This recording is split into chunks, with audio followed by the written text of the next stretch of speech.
Saturday Night Live's Pete Davidson is facing a backlash after a joke involving wounded Afghanistan war veteran Dan Crenshaw. The former Navy SEAL who lost an eye during combat is now running for Congress in Texas.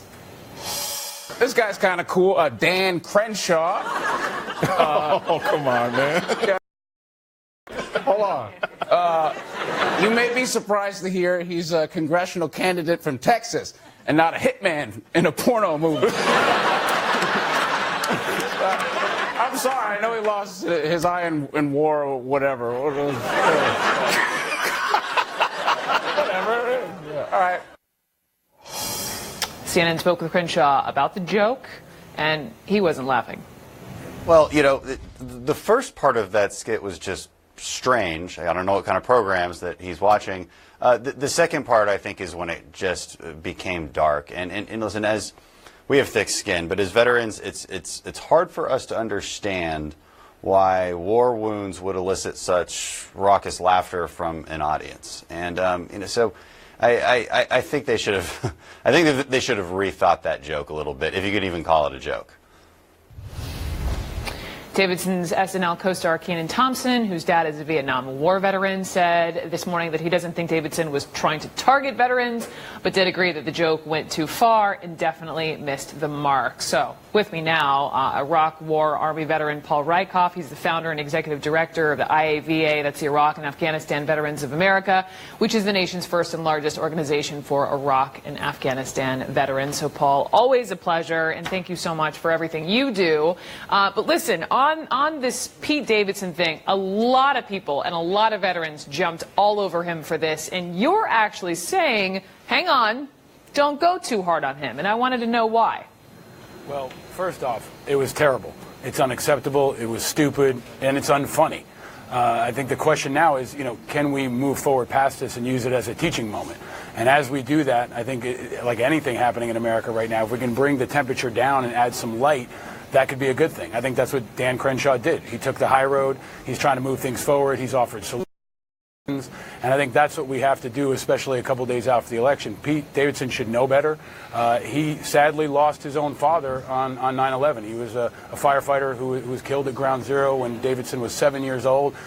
So what I wanted folks to do is just remember that as well. You know, there are a lot of survivors out there that need help, and you know, I hope Davidson will come forward and apologize or figure out a way to move this forward, but also know his backstory here. And I can't imagine being that kid when he was 7 years old, and I think we should at least take that into consideration. Yeah.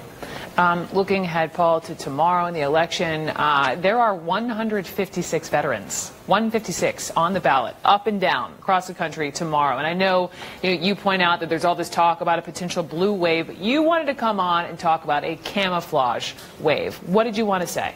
Yeah, look, Dan Crenshaw is a part of that. People have been talking about blue waves, red waves. There's a nonpartisan wave of veterans running for office by our count of all generations, over 170, who we call the camo wave. They can bring the country together. They can add light. They can add perspective. They can add experience. They can actually solve problems.